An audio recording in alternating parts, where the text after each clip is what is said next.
Hello! It's the Untitled Personal Podcast Project, number 14. Tonight, I am taking over because Greg is completely out of it. He suffered a botched wisdom tooth extraction today, still has half of it in his head, and he is on a lot of drugs right now and painfully eating his noodle soup in front of us all. That's right. And so he's given the. This is a terrible idea for me to be on right now. So let's check. You just took some meds 5 minutes ago, right? Yes, I took a yet to be named drug. No, I took Percocet, 10 milligram Percocet, about 5 minutes ago. So I'm pretty sober right now, outside of the pain distraction. All right, we'll see. We'll see how far we get before your head hits the keyboard. Joining us tonight, Matthew Meisenheimer. How you doing, man? Good. How you doing, Brian? Fantastic. Diggin. Sorry about that, Greg. You're not sorry. You're in behind the scenes. You're laughing right now. Laughing. We all like Greg. Big, quite upfront about it. And Megan, how are you? Hey, I'm doing well, guys. Good to be back again. Fantastic. And still Ryan Reynolds looking over us all. There we go. As she hears that, she's got to hear that like on a daily basis. Right. It's my own fault. He's over my shoulder all the time. Right. So I'm going to do my best to steward this podcast along. And hopefully, Greg. So let's talk about what's going on here, Greg. You are returning tomorrow to the oral surgery. What's going to happen there? Yeah. So today, my appointment was at noon, and I got out of the dentist about 4:30. What they did is they spent about 4 hours doing this constant like wiggle motion, and drilling, and tearing of my gums and tooth. So this wisdom tooth is actually going sideways. It wasn't pushing on anything, but it to prevent food from getting caught in there. And they're like, you should remove it. And so I'm like, okay, sure. This sounds like a fun plan. And so they weren't. I think it might have kicked in already. So they because it's going sideways and because your teeth aren't all straight, they kind of like curve a little bit. So the sideways tooth was under the curve, so they had to chisel down. So like, I don't even know how to do this, but I have to. But it wasn't fully impacted yet, right? So like the tooth, here's one tooth, here's the backside of one tooth, here's my wisdom tooth. They couldn't just pull it out this way. They had to chisel off this part and remove that part first. And that took about 4 hours to do because apparently I have very, very strong bones, is what I was told. So hey, you know what? There's a upside to being an ogre. The upside was not felt today, but right. But yeah. So I have to. I was then told that because after a long time wiggling the other part of the tooth that was left, I was told that they needed different tools that they didn't have. So I'm going to an oral surgeon tomorrow to. Hopefully knock me out. Probably not going to happen. And use this new tool. I don't know what it looks like or does. Assuming that it rips wisdom teeth out of your head. Just a hammer. Yeah, that's pretty much what. It's just a chisel that they insert right between the tooth and the jaw. No, I don't know, but I just want it to be done. That's pretty much what I want for the procedure to be. That's incredible. So I figured in honor of this, I wanted to talk about everybody's worst surgical procedure or the time you've been absolutely out of it on medical drugs, which it's not all bad. Actually, I'm going to come out and admit that it can be fun. So let's get to that. Let's see how long Greg lasts through this. But first I wanted to just talk about some of the trending media topics for the week. Last night, news started hitting Twitter that the Oregon militia the leaders of the Yorga militia had been detained. Shots fired, one dead. Ammon Bundy and several of the top leaders had been detained during a traffic stop and released. Matt, what say you about that? Well, okay, so I agree with the militia in their general objection to what's going on. However, I do not agree with the leadership of the militia, and I don't trust this whole story overall. But what I've heard, well, I mean, from the get-go, like, why are you choosing to take over a place? You're just sitting ducks there, you know, especially away from the view of everybody else. No one's going to actually know what is going on, especially with how the FBI has cordoned off the area. I think there was like a 25-mile stretch of the freeway that was shut off to the area when they did the ambush of the car that had Ammon Bundy and Lavoy, I forget his last name, but the guy that died, and a couple other people. I was hearing mainly on alternative news that what happened was basically he was shot unarmed, the Lavoy guy, but no one knows the truth. I mean, you have two sides that are in a dispute. Of course, one side's going to say one thing, the other side's going to say the opposite thing. So I have no idea what's going on. The federal government should not, though, have sent the Hammond father and son to prison again for something they had already gone to prison for, and they should not be taking private or county land for a federal thing, since they're not really supposed to have federal land outside of D.C. And last thing, I don't know if you guys have heard this at all, but there are links to the Clinton Foundation with all of this, supposedly. I haven't investigated it myself, but the links are that a Canadian mining company, which is Russian-owned, made some deal with the Clinton Foundation, or the Clinton Foundation organized it, basically to get that land, the Hammond's land, and mine it for uranium, and then sell the uranium back to the States. So I don't know what's going on at all, but that's what I've heard. And then also the mainstream media says that, you know, basically what the FBI did was totally legit, and it might have been, except for their existence is not really legitimate. But the FBI's existence? Yeah, well, the FBI is called the bureaucratic bastard because no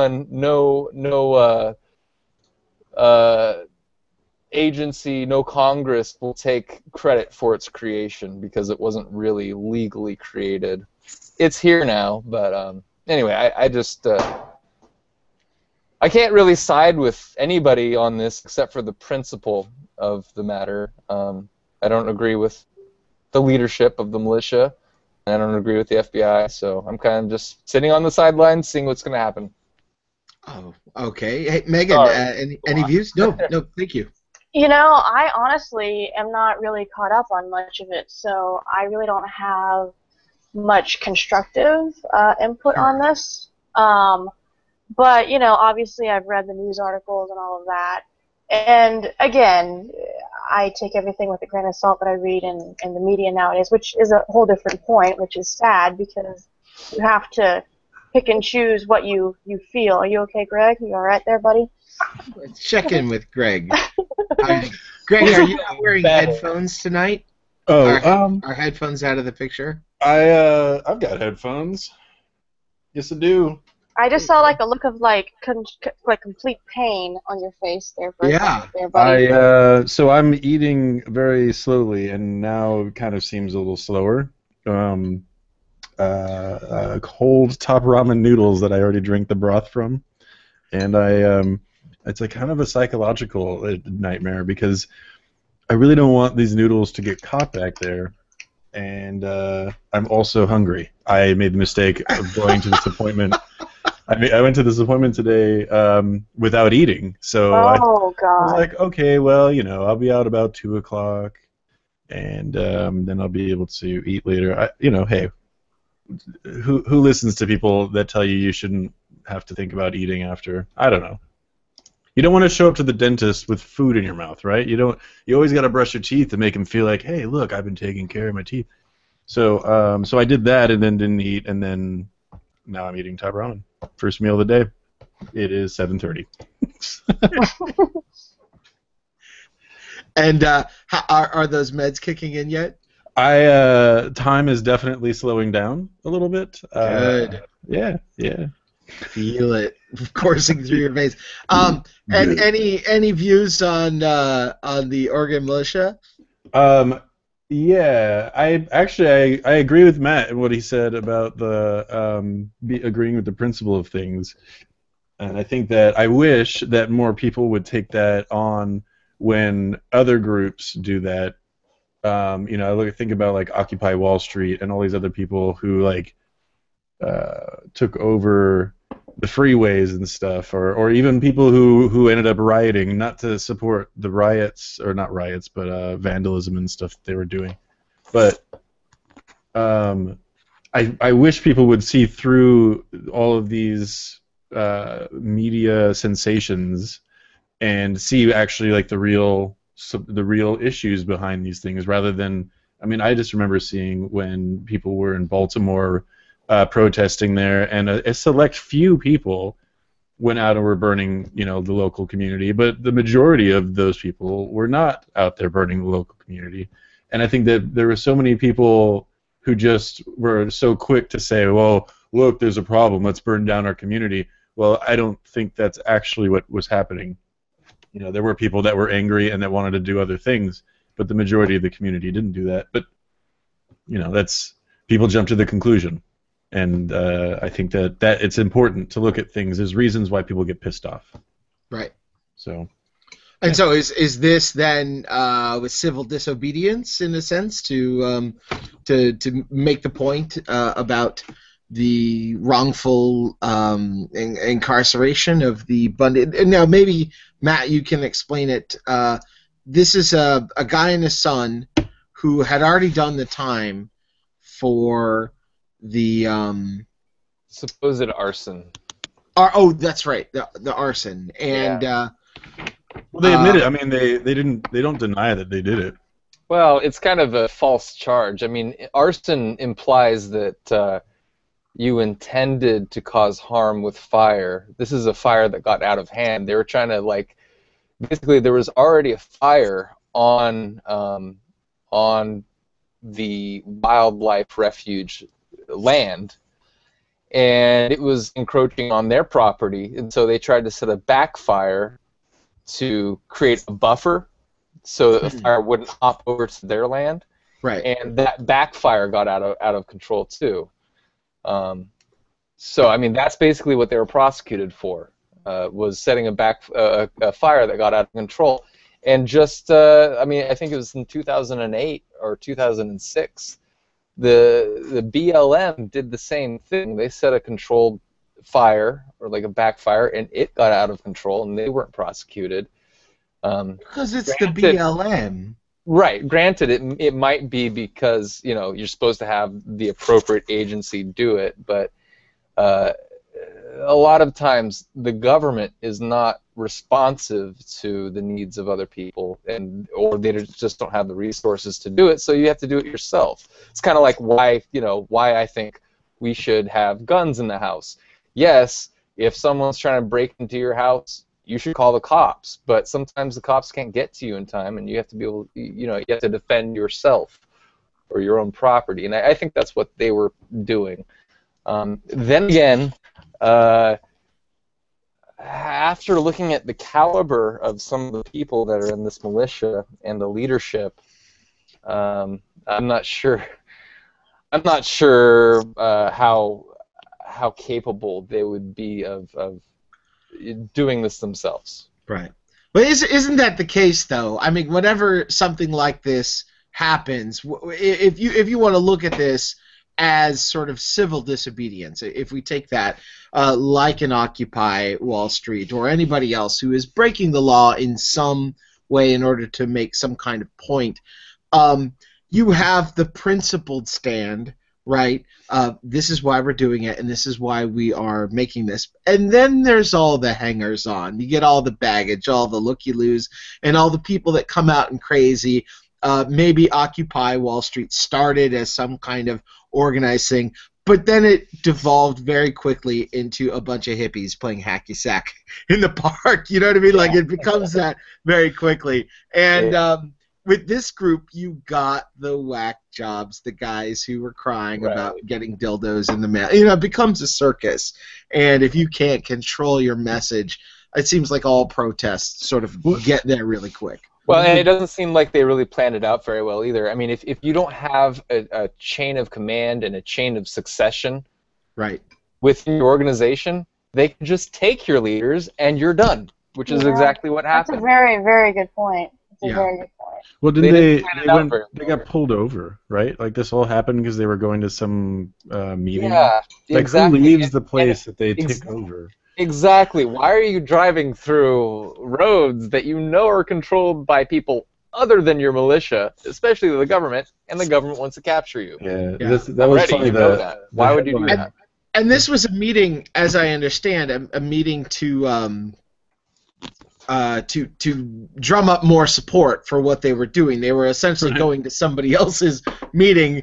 But the question is, I haven't heard about the internet yet. That or you know what? This is why the president and the vice president never fly on the same plane, because if it goes down, your entire chain of command. So as I understand, the top 5 or 6 people were all there. There was only one of the original organizers left back at the building itself. Everybody was pulled over, and one person was killed. Sadly, I hate to say that he was. Nobody should be killed. It's sad, but on the other hand, they made this about arms, right? I mean, they made this an arms standoff. They could have accomplished this in so many other ways, but it was about strength and about militia and about guns, and you know what I mean? That's like they kind of set that up for themselves, and anything that was going to happen, you know what I mean? And I think that's probably why it went on so long, right? It was just... No, I think it went on long. Ooh. I think it went on... let's check in with Greg. I think it went on long because the FBI or any other government organization didn't want another Ruby Ridge, Waco, Texas. Waco. Right. They knew what was going to end up happening. They got lucky in Nevada, I think, and I think that's why. I think it was kind of just like everything else. You know, we've all been like the DMV. Do you think that the people at the DMV, it's like in their best interest to like rush you through, like, oh, hey, have a nice day? No, you can't go anywhere else. They know you're going to come here, and they're not really going to try their best to do anything. And I think that it was just a lot easier to avoid the risk of something going terribly wrong, someone with an itchy trigger finger or something. They just said, okay, fine, take it. Take the bird watching nest or whatever it is. I mean, like, the people of the community were like peacefully asking them to just leave, please. And the FBI wasn't doing anything. So I think it was stupid of them to go driving around like that. I like the headline. I remember the first headline because I'm like, oh, well, there were 2 things I thought. First was, where's Matt? Because I was like, what you've been tracking a lot of this, and I knew that the news would be something that, okay, where's the story? Where's the real story? But then the other thing is that the way the headline read on Facebook is that they just got shot at a routine traffic stop. Like, it actually indicated that it was a traffic stop. They were shot during, and it's like, yeah, they were pulling them over so they can arrest all of them because they just took over a government facility a month ago. Right. It wasn't even that. They set up an ambush roadblock for these guys. Like, as they're going down the road, they close up the road, Right. and then on both sides, I guess. I don't know, but and then I think it's funny that if there's no one who I kind of forgot was so. Man, I am so glad I'm normally a Drugs are host. so good, guys. It's the Drugs best. are so good. What are you guys doing on Wednesday? No, it's funny that you won't hear any GOP, any Republicans out there saying, well, this administration is just showing how weak they are by not doing anything. It's like nobody on the right wants to support them either, because the last time they did that in Nevada, it didn't really turn out too well for them. But it's funny that there's no rhetoric on one side from the other side saying, this is just an example of how weak everything is, because they're in a way they'd be contradicting themselves, because they'd have to then they're also kind of supporting the overreach of government on the other side, but then they're not. I'm surprised they're not using the opportunity. Right. How's that? Well, did I make sense in that whole thing? Let me go back about 5 seconds. but back to the analogy of this being something like Occupy. These are.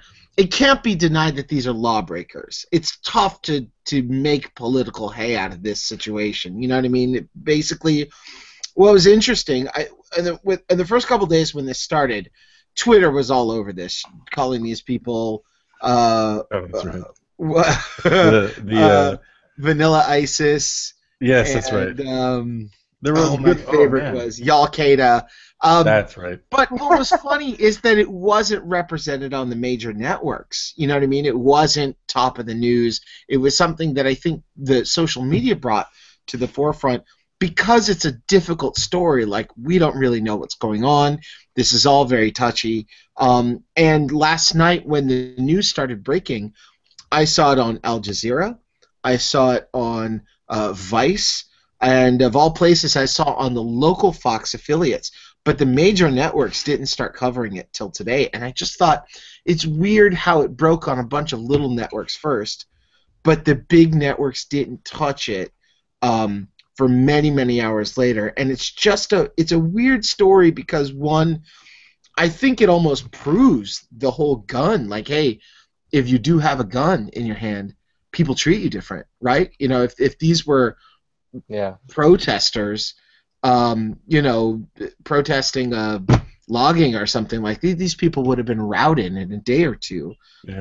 But they these tear gassed them a long time armed. ago. Yeah, these were armed men who were dangerous and who were obviously posting, the videos about their own demise. So it's very touchy, and I think it was a difficult story. Who knows whether it's over? The last I heard, the FBI was giving the remaining people at the compound like a sort of safe way out. I don't know if they've taken it. I haven't seen any news in the last half of today. Anybody else? No. No. What I know so far, or what I think I know, what I've heard, is that there are 10 people left in the wildlife refuge. All of the... See, and this is another thing that I just can't stand. All of the kids have left. All of the children. Why would you bring your children to that place? If you're thinking that there might be an armed confrontation, why were there children there in the first place? Anyway, I have a sick hypothesis about that. Well, yeah, I mean, it's kind of like what they say Muslims do in Muslim countries. They kind of in Waco, protect themselves, right? And Waco, they kind of protect themselves by making the potential for collateral damage of innocence higher. You shield yourself with other people that are innocent. That's terrible. I'm reading here that the leader told everyone to go home. Ammon Bundy? Yeah, I read his name as Armed, or Ahmed, which actually was part of Arrested Armed Group. Ammon Bundy was arrested Tuesday. It said that he asked remaining protesters to go home. I don't know if they have, but... Well, I'm sure he has. I mean, I don't understand why Ammon Bundy would even allow Pete Santilli. I don't know if you guys know who that guy is, but why they would allow Pete Santilli anywhere near their group. That guy is a known FBI informant, and he was there again posing as a alternative news guy who seems to keep cheering for some kind of an armed conflict. Mm-hmm. So whenever something like this happens, he shows up, and it always goes bad. Like, why do you have him there? Anyway, he was arrested too, but I'll guarantee you that he'll be out soon because he's an informant. But anyway, I actually wanted to go back to what was said earlier, that what they were doing is illegal. It is illegal according to statutory law, but according to the Constitution, this is actually probably what they should be doing, and they should be ignoring statutory law. Anyway, I just wanted to get What's that out statutory law? Sub-constitutional law that's created by statutes. I get it. By Congress that is not an Article 5 amendment or anything below that, like municipal law or state law. Right. If it's not added to state constitution. But anyway, yeah, I don't know. Cool. Hey, so we just had the Democratic debates, and the Republican debates are coming up. Any perspectives? And then, of course, what do you guys think about Trump pulling out of the last Fox debate? Pretty interesting. I don't know if it's going to serve him well, but it certainly fits into his own narrative, which is he's the show, and by pulling himself out of Fox, he's denying them something. It looks like everybody's pretty on top of spinning it the other way, saying he's running away from Megyn Kelly. There have been a couple good zingers in saying that if he can't handle a Fox anchor, how can he handle ISIS? The thoughts on that, Greg? What do you say? What I do know is I know that he actually released a video, and he's such a funny-looking guy. Just anytime he says anything, I mean, obviously he's good media value, but he did mention saying, she's had it out for me ever since, and you think I don't know that? I'm not afraid of her. What? And so no, but what I do like is that Ted Cruz, in his words, wants to go mono a mono, or el mono, or your Brian. Maybe you can translate for us. I cannot. But no, I think it's funny that, and I don't know if he took him up on it. But I know that Ted Cruz wants to go one-on-one for like an hour. No moderator, no nothing, and just have a debate that way. I think that's how it should be. Without derailing the conversation from politics too much, that's where Richard Dawkins, when he does debates now, he doesn't do them with moderators anymore, because the moderator shouldn't be interrupting the flow of what the people that everyone came to see are doing. Like, let them do that. Let them do their thing. I feel like we should have more town hall stuff than we should have the media covering these things. Right. I think that they should. I think less people should do the debates the way they are staged now, because all they are just fanfare and it's free advertising. It's free advertising. They don't need that. I don't think candidates need that. They didn't have it back in the day. Beth's 85-year-old, 90-year-old grandmother. She just said that the debates used to just be an East Coast thing. No one really cared. No one really did that stuff then. But now it's we have 12 of them. It gets old after a while because they don't talk about anything new. Well, no, and they obviously have their it's clear who gets the most airtime, and it's the generally the most popular people who the media cares about, because it's going to get them also airtime and stories and all that stuff. And whether that's right or wrong, whatever, but it's not really right when, in my opinion, when four people are getting, half the airtime, and the other people are fighting for a sentence in between. So, I mean, I guess that's what I'll say about that. But in terms of Trump pulling out, it is interesting, but I don't think it's shocking. So. You said Trump pulling out. Matt, how's Trump doing for you? And you've been saying all along that Ted Cruz is gonna. You think he's gonna pull through? What did I hear? His poll numbers are dropping in Iowa. What's going on there? Yeah, actually, I think he may have become Plan B. I think Plan A now might actually be Marco Rubio. I thought he didn't support Plan B.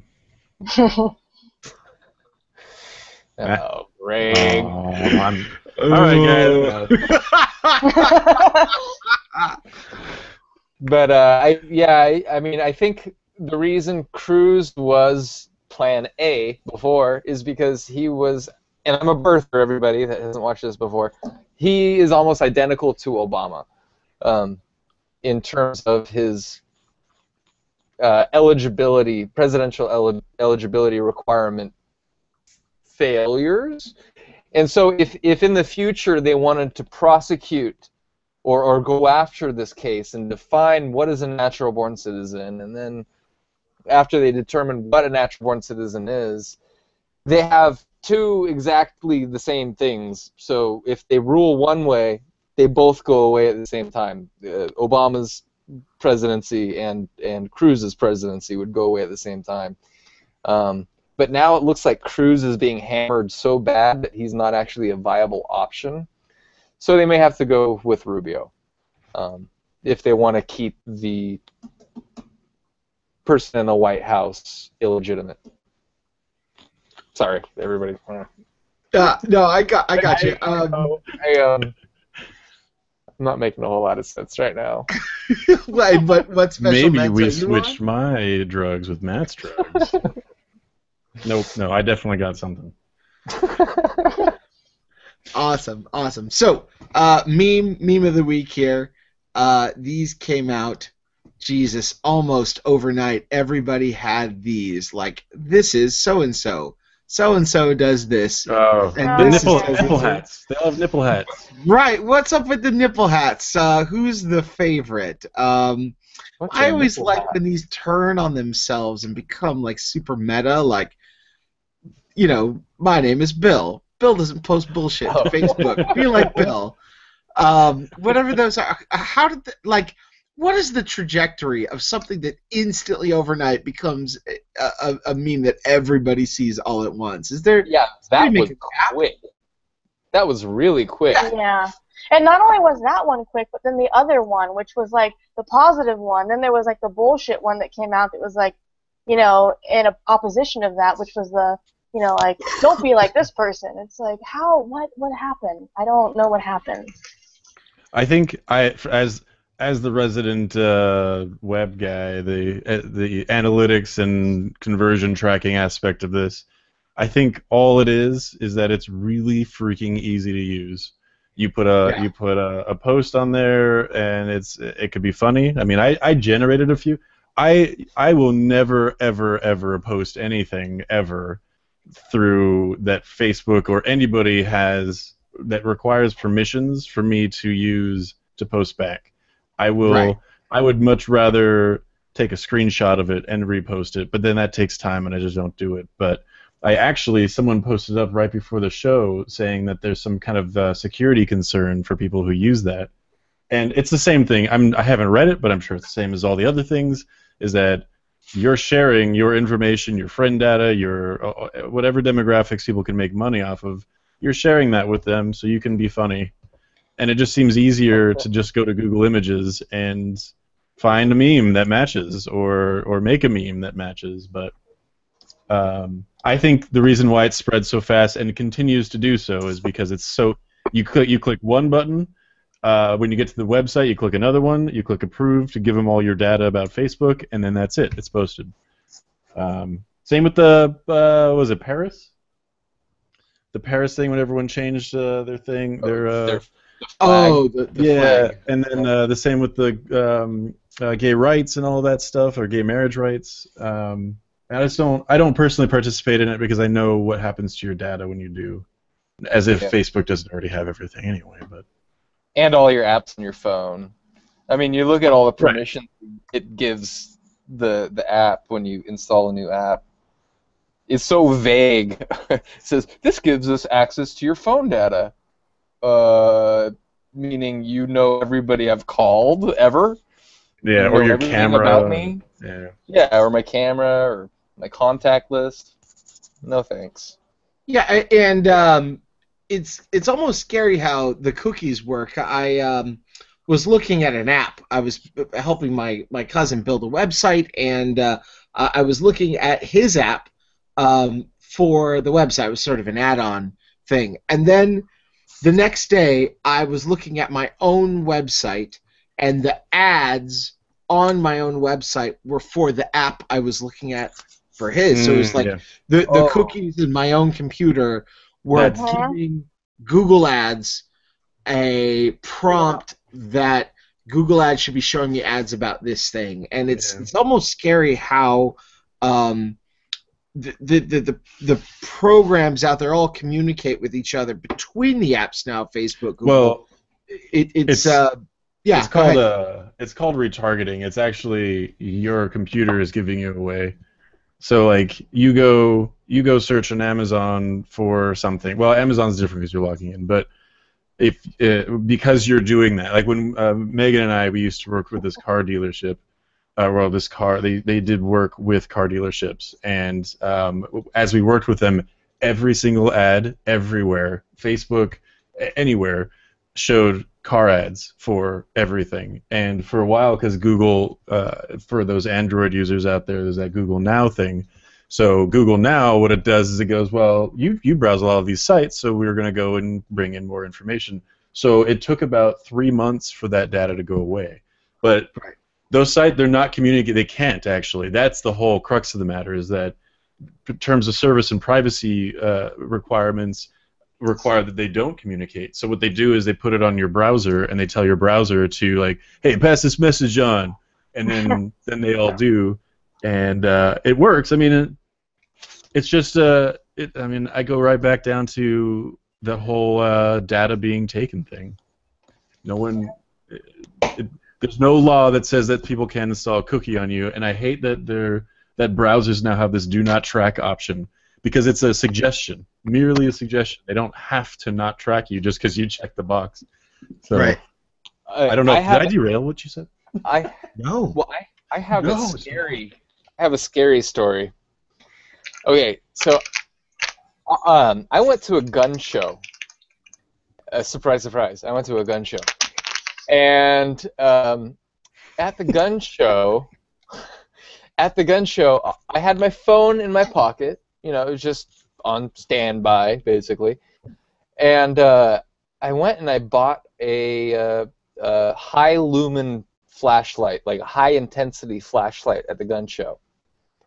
I mean, I talked to the guy about the flashlight for a little bit, and then I go home and I look, and all of my ads on both my computer and my phone are now for flashlights.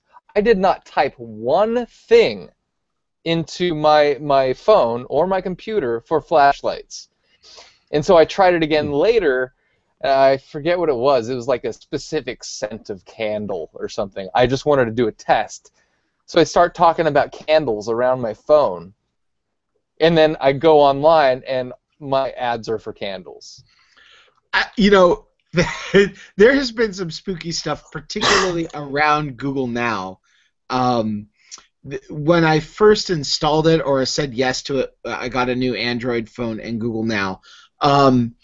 I remember needing to go somewhere. It's a place that I normally go, but I was like, oh, you know, I should run there. And then looking at my phone, and the Google Maps was asking me, is this where you want to go? It was giving me the traffic for the place that I was going to go without do it. I didn't search for anything. I just knew, and maybe it had known that every week I go to this particular store at this particular time, and it was just anticipating it.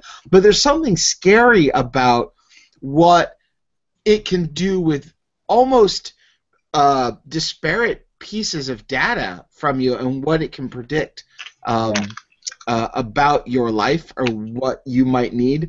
I mean, obviously somebody somewhere thinks that we're going to think it's cool, but it's frightening sometimes because it certainly displays how much can be found out about you using what random pieces of information. It can predict it.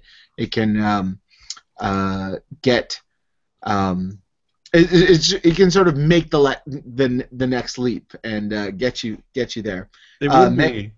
It would be nice to know what Facebook does have on you. Like, I know that there's some sites that go through that you can connect it through, and it will kind of verify via database or something what certain aspects of your activity and stuff. You can actually check the edge ranking, like the thing that the engine of Facebook that determines what is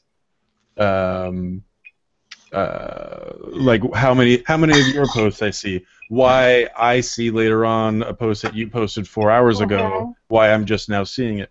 That's all controlled by this engine, and you have to pay for it now. It used to be a free thing where you can actually go and check your edge rank all the way through. But I don't know. It is weird. It's weird what can be predicted about what our behavior is, especially utilizing Facebook. It's worse than the NSA almost. I actually might be working for one of those companies soon. Oh, did you get yourself a job, Steph? No, I'm taking a test for the company. They want to make sure I'm competent. So what are you gonna do? Are you gonna use someone else's pee for the competence test? The way they were the way they were describing it to me is like they're a company that works with advertisers, and say a company out there that there's a company out there that wants to advertise to specifically people that have Rottweiler dogs and are left-handed that live in Pennsylvania. And then they have to determine within like 50 milliseconds or 100 milliseconds whether you're that kind of person when you hit a web page, and then deliver the correct ad to you. Which, I don't know. I honestly, that seems complicated, but there are companies that are doing that, and they're springing up all over the place, I guess. So. Right. Anyway, I'm trying to get some money, so I'll do it.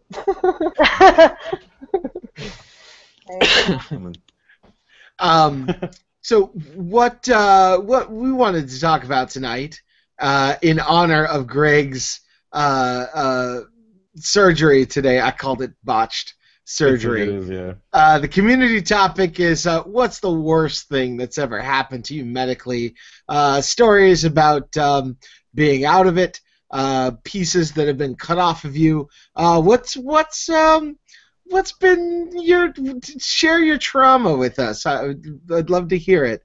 I'll just start by saying I've always been somebody super willing to cut things off of myself, like home surgery style. I've had no qualms about it. Yeah, it does work.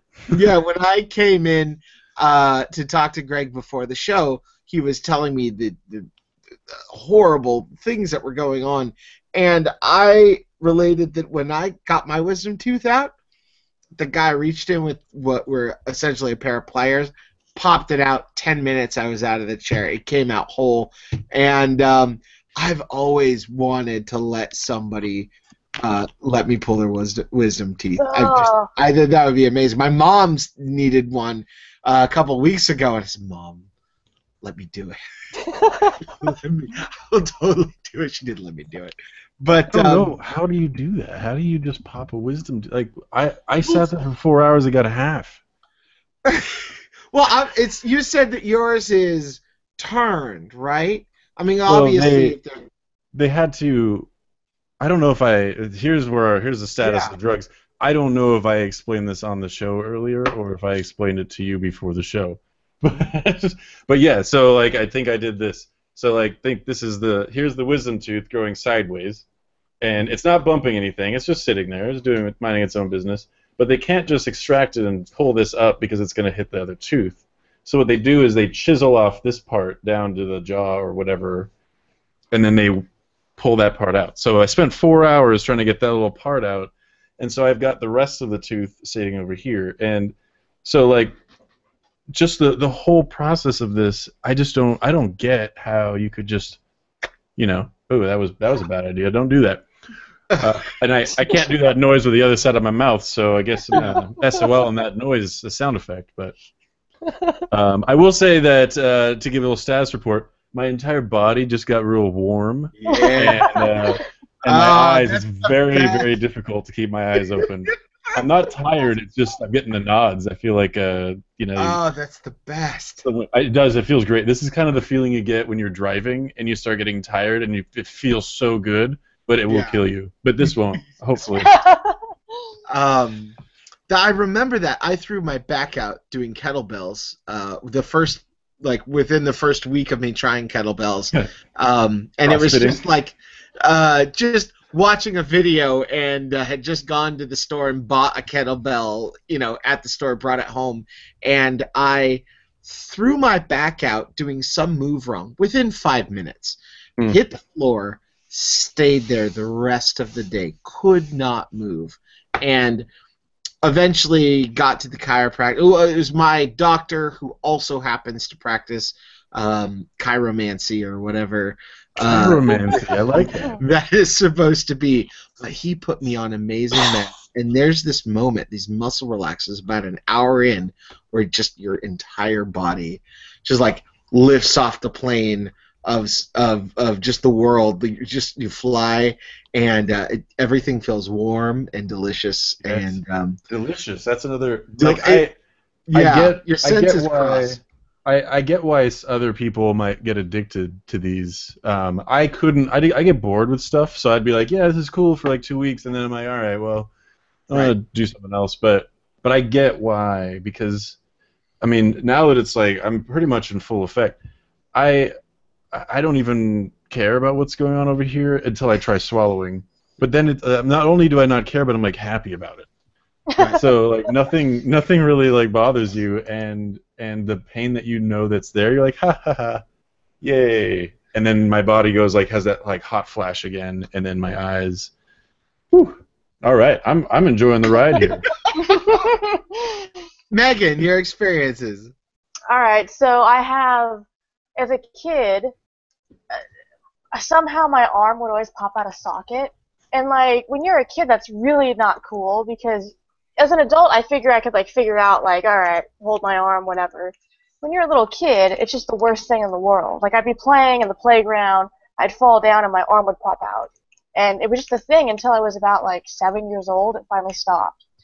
And then as an adult, I've also pulled my back out, which I used to make fun of people until it happened to me.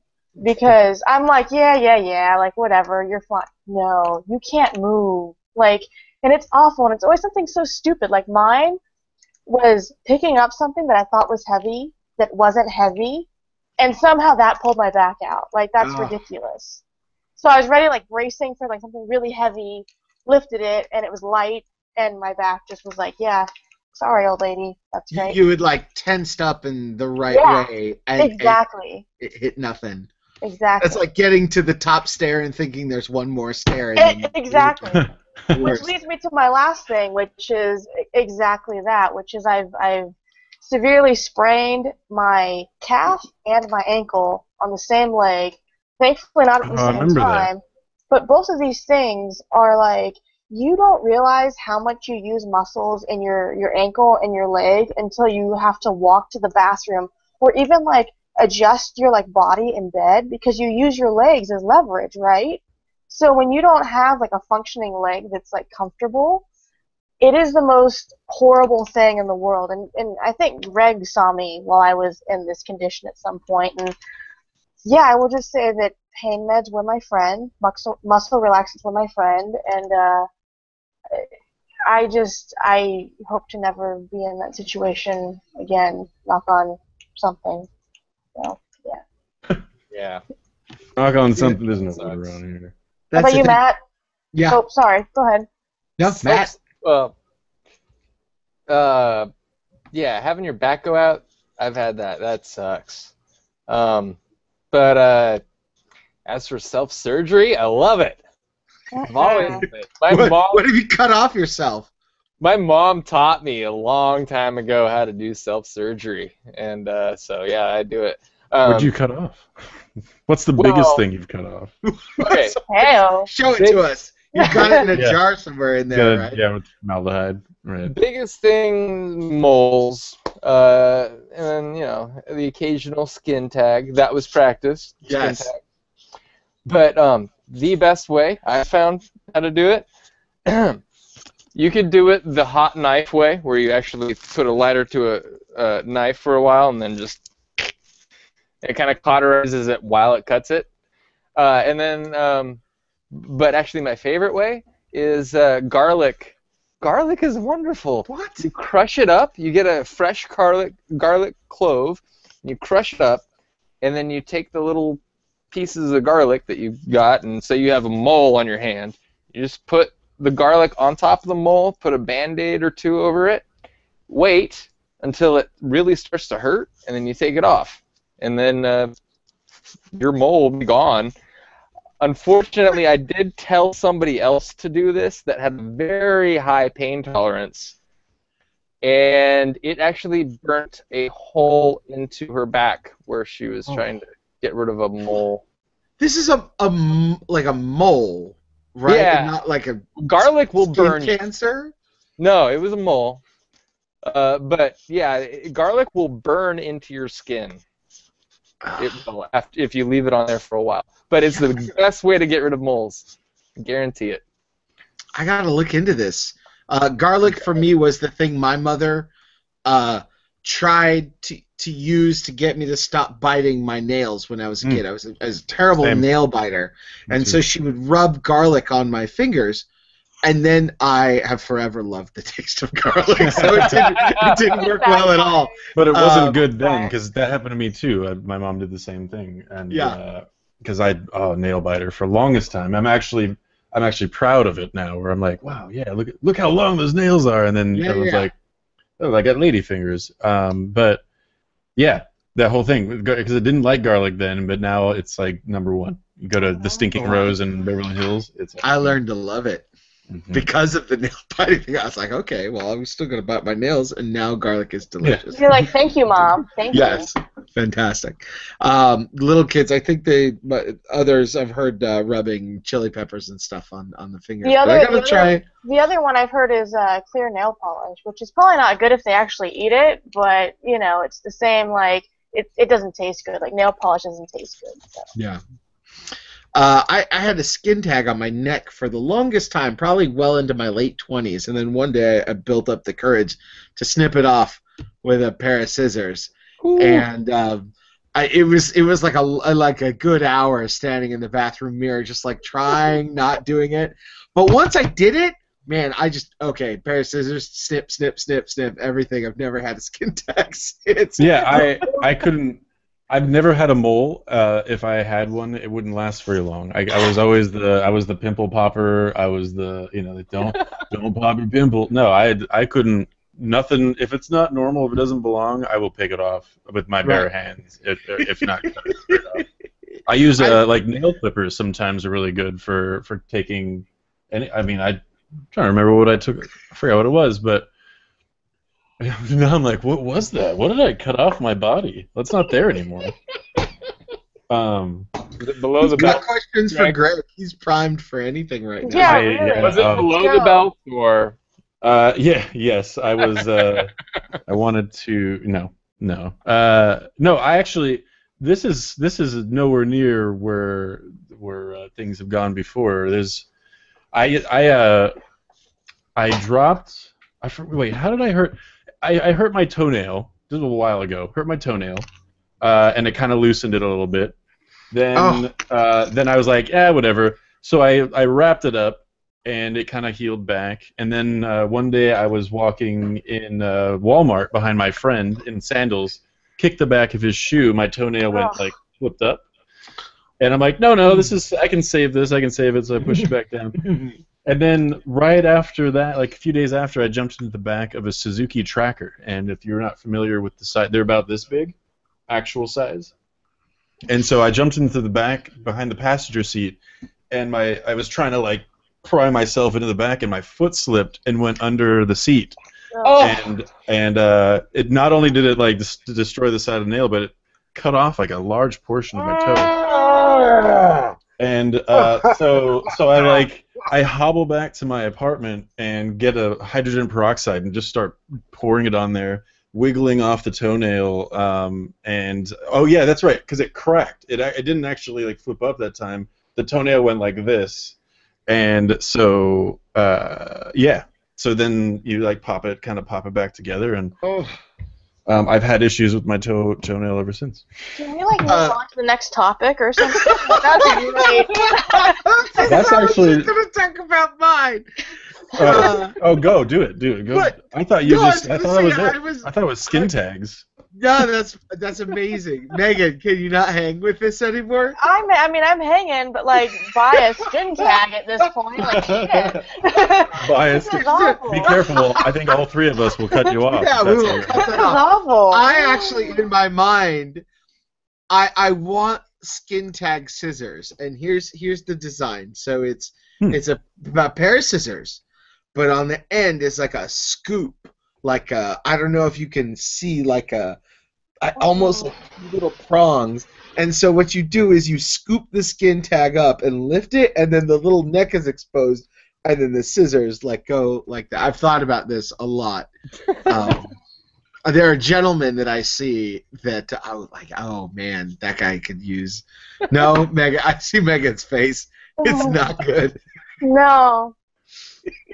I'm trying to figure out whether or not I want to tell you the other story that'll make Yeah, everyone come crazy. on, Greg. You're primed up. Let's go. Yeah. This is some great drugs. So this is Just don't watch this episode later. Don't. I Watch don't. I've listened to one. I haven't watched any of our episodes. I listened to the beginning of one because I just wanted to kind of see intros, but that's it. There you go. Do you like that diversion away from telling you the actual story? I do. Awesome.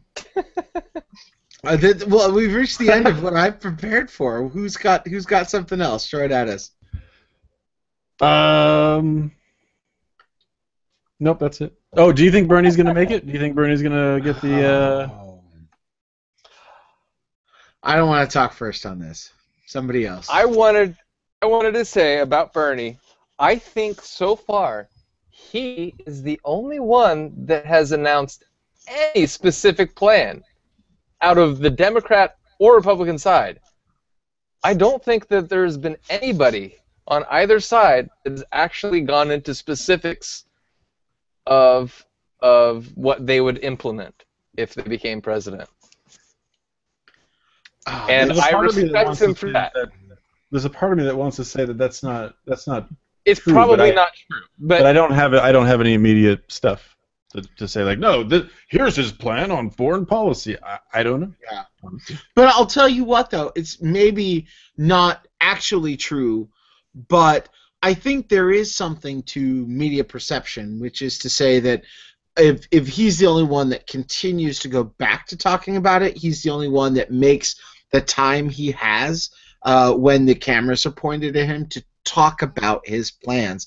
Others may have their plans released on their websites. Others may have mentioned it here or there in meetings that we don't see.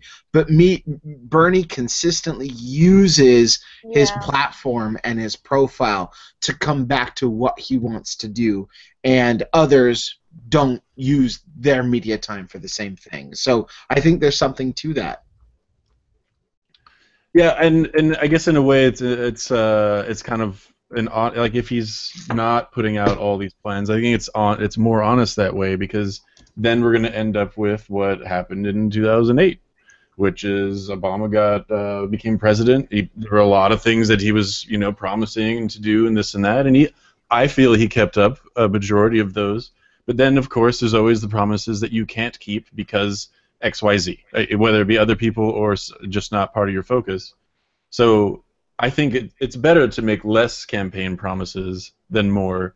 And I think that's the reason why I like Bernie Sanders is that I think that we do need a change. He is that kind of person who is not really part of the establishment, so to speak, where he truly has consistently been since forever, been in it for the people and not in it for the money. And I genuinely appreciate the values that he holds on that portion. Sure, some people can explain why he might need an economics lesson in one way, but there are always rebuttals and there's always ways to look at the bigger picture, which he always says as well. He's always saying, people always say, oh, you're going to raise taxes. Well, yeah, he always says, yes, I'm going to raise taxes, but I'm also going to reduce the costs that you have in other places. So you're actually overall spending less. And I think it's better to look at things that way. I think the way he comes at it is so much better than saying, here's my plan and this is it. Because, like Hillary Clinton, if she honestly thinks that she's going to be elected president and then it's going to be like, here's my plan, well, no. I mean, you still got Congress. You still got the House. Well, you got Congress. You have the people. The people need to be able to understand what the plan is. So we see. I mean, honestly, like as much as people, want to say otherwise, it's kind of what we're already seeing currently happening right now. It's like you can go in and have an idea of what you want to do, but you can't execute it if nobody supports you. So if you don't have the backing in, the Senate and the House, it's not gonna help you. What are you gonna do? Your hands are tied. And I think I've talked about this before, in the fact of people saying like everything is like Obama's fault and all this stuff. Like, yes and no, but at the same time, it's like if he put something out there and everybody vetoes it or won't pass it, what are you going to do? Same thing goes for whoever's next, and I hope that it's someone who actually has the power and understands how this works and can get things passed that actually help the American people as a whole. I think that's the biggest issue. I'm not one who's going to sit here and say who I support or don't support or whatever. It's just, honestly, I'm at the point where it's like, I want the right thing for the American people as a whole, because our country's falling apart, and we're all separated, and we're in this weird place, and I think, the best thing would be to get someone in there who can kind of bring everything back together to be cohesive again. I don't know what that means. I know that's very, vague or whatever, but, that's what it should be. We're in a weird place where I think social media contributes a lot to that, because people can say what they want to say, and people see a lot more than they would before. But we're really in a place where we need to bring people back together instead of tearing people apart, I guess. Yeah, no, I agree with you. It would be great to elevate the rhetoric that people use to communicate. Do you think, Megan, without endorsing one, I mean, who do you think? I mean, I guess I'm asking my own question. My mind automatically goes to Bernie. I'm unapologetic about that. Mm-hmm. But who is elevating that rhetoric? Who do you think is really doing something to sort of move away from? I won't deny that at all. That's why I brought that up. I think he's doing a great job of that, because he, again, is the only one who's actually saying what he's actually going to do once he's in office. And hopefully that sticks to truth, because we've seen it before where people will actually give you their plan and then they don't execute that. But that's a whole different story. But yes, I think he's doing a great job of that. And, on the other side of it, it's really hard to see just kind of how,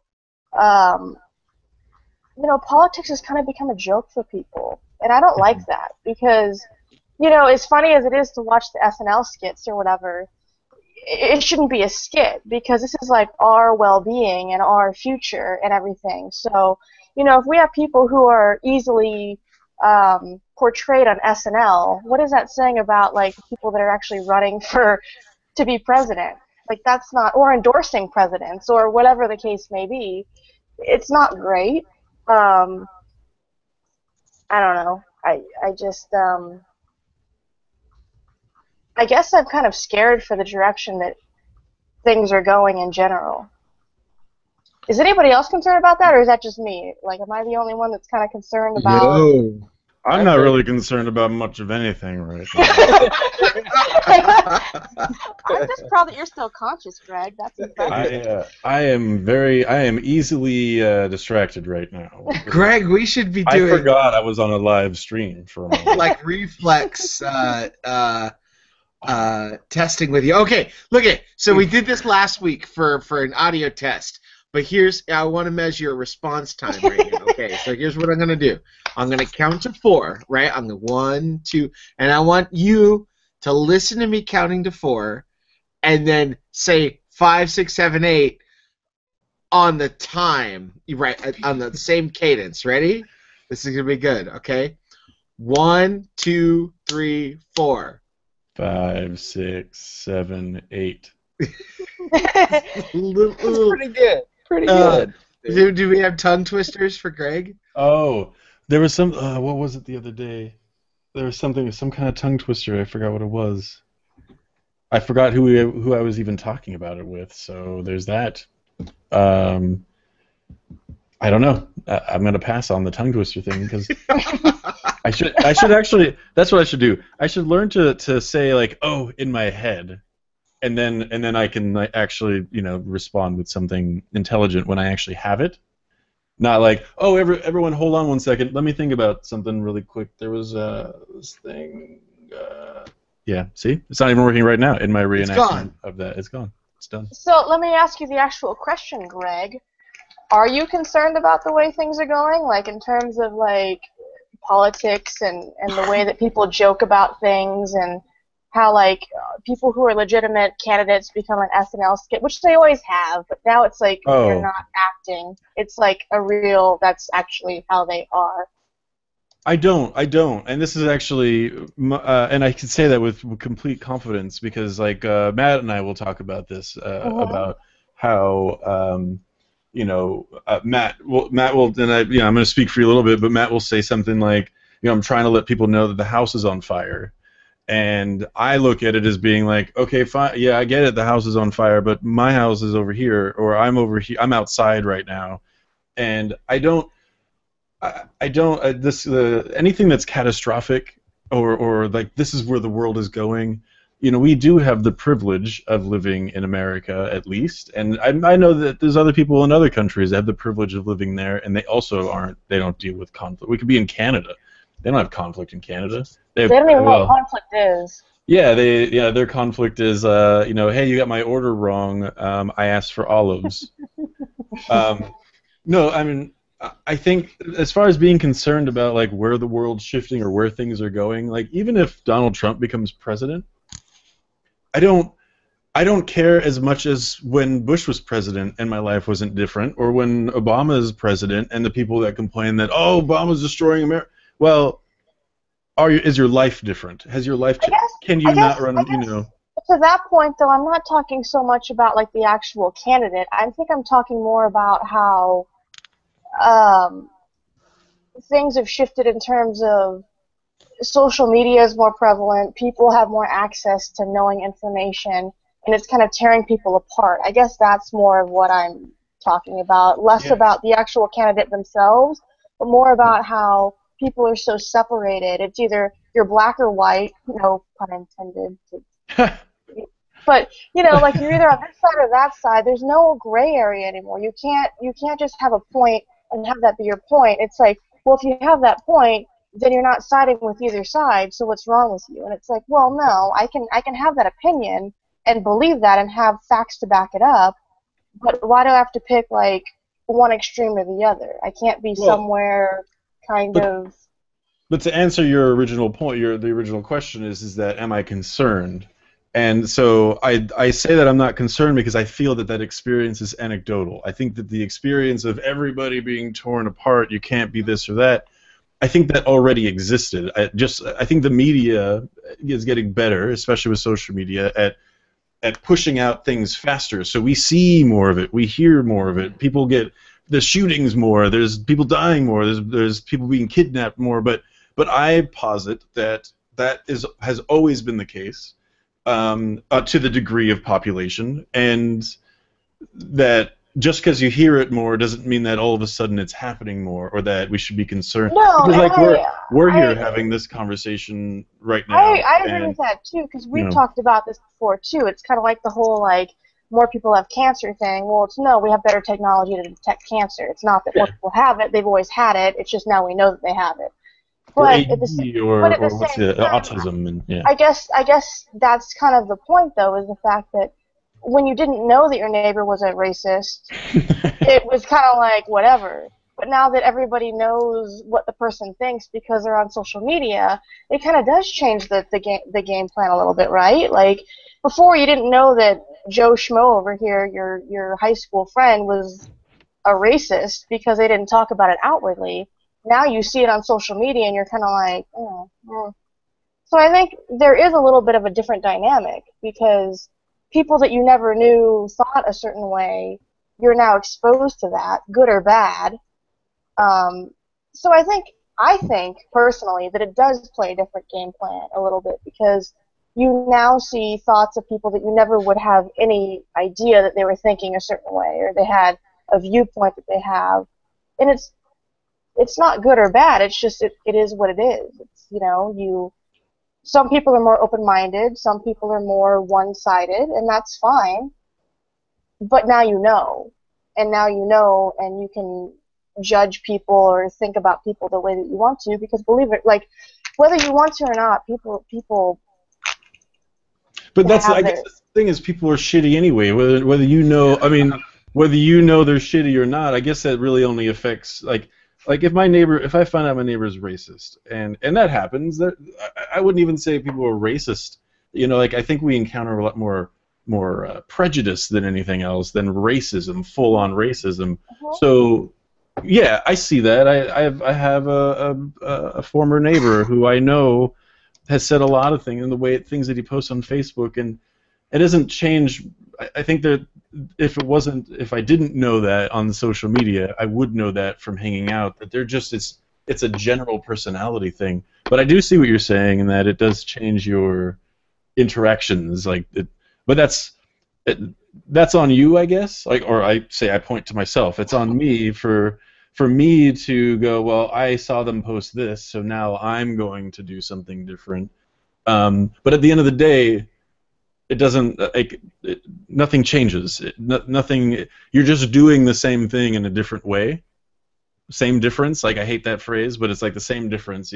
If you know that if they post something on Facebook and it's racist, and now you see them as someone who's maybe intolerant, you're gonna find intolerance in them somewhere else anyway. I think. I mean, maybe not. I mean, I guess that's a hard thing to test, because you don't know until you do, and you can't go back to a time where you don't. I just said that on drugs, by the way. Wow. Megan, I think I get what you're saying. I have buddies from Scouts, Boy Scout buddies from years and years ago, people I haven't spoke with in years. But when I see the things that they are posting, the stuff that they are endorsing, the memes they bother to pass on, it does. I don't know. It does inform me about them more than whatever we talked about when we were live. I acknowledge what you're saying. I think it's on there, but then I think that there's this, like, you regard people online in one way, and then when you see each other in real time, I think that oh, absolutely. You're like, oh, hey, how you doing? And you some of my best friends are people. It almost doesn't change. Yeah. Some of my best friends are people that on paper I would be like, yeah, go kick rocks, but because they're my friends and I know them on a personal level, it's like, okay, whatever. You can have your opinion, and that's the other thing about it. That's the other side of it, is that just because someone doesn't agree with what I think doesn't mean that I hate you. That's, I think, the bigger picture is like, just because someone has a viewpoint that I don't necessarily agree with, I don't hate you, or I don't think that anything is wrong with you. It's just that's your viewpoint. I have the problem when someone comes after me for something that I think, in my opinion, and they attack me, but they don't want to hear my point of view. I think that's where the bigger issue is. So that's why things like this are good, because we can talk about it, and it's an open forum, and everybody listens to the other person, and I think there should be more of that. Again, like the freaking town hall meeting, right? Like, less about, like, what do you think, only Brian? That's great. Shut up, Greg. What do you think, Brian? Shut up, Matt. What do you think, Brian? Like, you know. Well, it's that there's an awful lot of confirmation bias because we can get a lot of new stuff, and they're like, well, that hates the person that I like, so I'm gonna go ahead and agree with that, and not even gonna It's the easiest thing in the world to highlight a post that someone has, like the title of it, right-click on it, and then it actually, you don't even have to go to Google, it just does it for you. Right-click, search on Google, and just take like 2 seconds before you go out. And so this confirmation bias that exists, and like, Greg, you're asking a lot of people. A lot of people. There's a reason why there's a term for it. I guess. Who can grab that dog and put it in the video right now? I'm gonna see. He's outside. He's barking at something. I don't know. I want to see it. What dog is that? I'll get him in a second. Let's play a game. What dog? I just had this moment this week where I realized I was watching some newscaster go on and on about whether Bernie is a real competition for Hillary, and what I realized was that I've been so excited by Bernie and so encouraged by his. He knows we're talking about him. I'll be right back. No, it's fine. Encouraged by everything that I see and all these positive things about Bernie and all these people talking about, how he's going to be our next president, and I realized this is just my own Facebook feed. I have self-selected a very narrow point of view by virtue of the people that I know and the people that I tend to hang out with and the people I've unfriended over the last year. It has made my Facebook feed very specific, and when I look at that, it seems like everybody that I know loves Bernie Sanders. But then if I go watch some kind of like mainstream media, I'm reminded that it's not a done deal, as my Facebook feed would indicate. Like, it's overwhelming support for him. But those are only the 10 or 15 people that I know. You get into these pockets, these sort of self-reinforcing confirmation bias, like you say, Greg, that you don't realize, no, there's a whole other world. Bernie is not doing as well as I think he might be doing in New Hampshire and Iowa. And so, like I said, I just had an epiphany. Oh my God, there's the dog. Let's take a look at the dog. A doxy. That deep guttural noise was coming out of that dog. That little tiny dog. What's his name? Coco. This is Coco. Hi, Coco. Hi, Coco. Everybody shuts up because there's a cute dog on. He has a sweater. I oppose doggy sweaters. Just letting you know. Oh, it's a king sweater.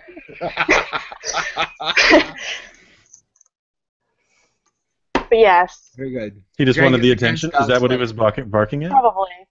Like, oh, you're on video? Me too. Yeah.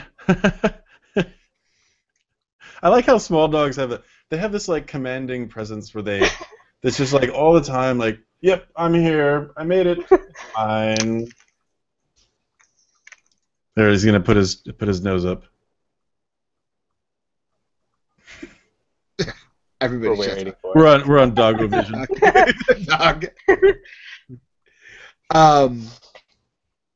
But what have you? Let me just throw it to you guys.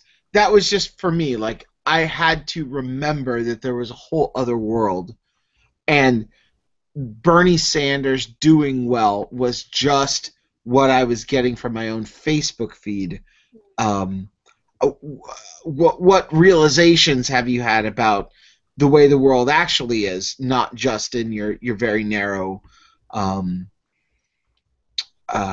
you know, I think, like you said, Greg, confirmation bias. I see it every day. I talk to the same, 50, 60 people. I see their opinions.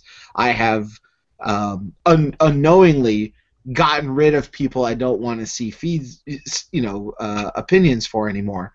I've unfriended them or unfollowed them, and then my Facebook feed looks very narrow these days. Did you a while ago? I think you removed and blocked some people, right? Didn't you posted up something like that? Or maybe it was just that one guy who was insulting. It was just a one guy who, and it really wasn't that I minded seeing his opinions. He was just becoming aggressive to me personally, and that's why I removed him. Right. No, but I purposefully I'll unfollow people that post annoying things. There's people that I would still be up rather in the morning, and you can tell when they woke up because it'd be like it'd mass share, just share. Right. Stupid things that in either inaccurate things or just ridiculous things to be just mass posting, nonstop. That I can't handle. I won't unblock them, or I won't block them though. I'll just unfollow their stuff, because I do like being able to post something and get. Granted, I'm not hoping that they post annoying, irritating things on the things I post, but I like to surround myself with people who don't agree with me all the time. Mm-hmm. Because it makes me feel stupid when people. It feels like I got a fan club, and then like if I do something wrong, no one's gonna tell me that I am, because they're just like supporting. I'm so supportive of everything, and so I think that creates a dumb person, because you're never challenged. I was never as eloquent as I am now. I remember when I was in high school and I couldn't even do this. I would probably break down and cry if someone like challenged me of my beliefs in any way. If I said one thing and someone said something else, I would shut down. I wouldn't even know what to do with that. But I think you get into enough arguments, you participate in enough forum posts, and you're able to improve that way. And I think that's it. Is that surrounding yourself with people that not just contrarians. Contrarians piss me off, but like people who genuinely believe something else, and they have enough. You have to also, on the other side of that, you have to be conversing with people who can provide their point of view while being constructive. Because otherwise, you're just gonna like have a wall of text of like, that's fantastic, but why? Oh, 'cause I said so. Like, well, no, but why? Like, As a conspiracy theorist, I've gotten away from the belief that I should just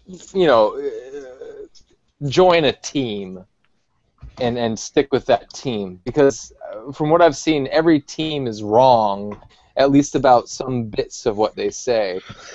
That could be different people's points of view, even if they're completely different than my own. And so on my Facebook friends list, I have lots of people that I guarantee most other people would think are pretty distasteful, maybe even racist or psychotic. I don't care. Like, I don't care who the messenger is. I just want to go through the messages. I want to see what messages are out there, and I'll vet them for myself if I have the time to. So, I mean, I have people on my feed that are like from living in Kenya, and talking about stuff there. Is it Obama's brother? People in Ukraine. No. Or his uncle? His uncle, right? His uncle lives in Kenya still. Yeah. But I have people from all over the world with all different types of views, and I like seeing all of them. I'm not going to agree with probably 80, 90% of them, but I just want to see what other people are thinking. And it's healthy. I think it's healthy. To have perspective. Yeah. Absolutely. If you only surround yourself with people who think like-mindedly, then you're fooling yourself, because that's not what the world is about. Right. And it's like I don't trust certain news agencies, right? Like Fox News, CNN, MSNBC, but I will still watch them because I want to know what other people are being led to believe. Because that's very useful in at least carrying a basic conversation, and then as well as that, I mean, you can, well, you at least have an inroad to a meaningful conversation with them, even if what they believe is bogus. Right. That's hard sometimes, though. It is very hard sometimes. Yeah. What did you say, Megan? I'm sorry. Going back to, oh, sorry. No, I mean, I see the point of that, which is where you see where their mindset is and where they're coming from and what they've been led to believe, because that's all they watch. So, yeah, absolutely. Mm-hmm. Mm-hmm. And going back to what you said earlier, Megan, about what you're seeing on Facebook, and how you're perceived if you're not rooting for a specific team or something. As you guys know, I am not much of a liberal. I mean, I guess I do have some liberal standpoints. Wait. Can you list those off? What are they specific? Get a pen and paper here real quick. No, I think everyone in some way or another is liberal to their own beliefs. Yeah, in a way. I mean, it's like going around. You think that, for instance, like even look at like Republicans or conservatives, not just Republicans. There's other types of conservatives, but look at conservatives are always conservative and want smaller government unless they want to control fiscal policy or social policy. Well, see, and this goes back. Goes back to my whole point of like the black-white issue of like you're either on the far left or the far right. Why can't you find someone who is somewhere kind of in the middle? Because you can't. Because you either have to appeal to this party or this party. There is no in between, because they'll never win, sadly, because that's just how it is. Like, because I feel the same way. Like, when people ask me, like, are you Republican or Democrat, like, that's a very hard question for me to answer, because on certain issues I lean one way, on other issues I lean the other way. So to say that I'm completely one or the other is not really a fair answer. Like, I can't honestly answer. Right. People hate that, right? Yeah, right. What I was getting at, though, is I've been called, even though I said I'm a little bit liberal in here and there, I have been called a libtard so many times recently. How does it feel? How does it feel?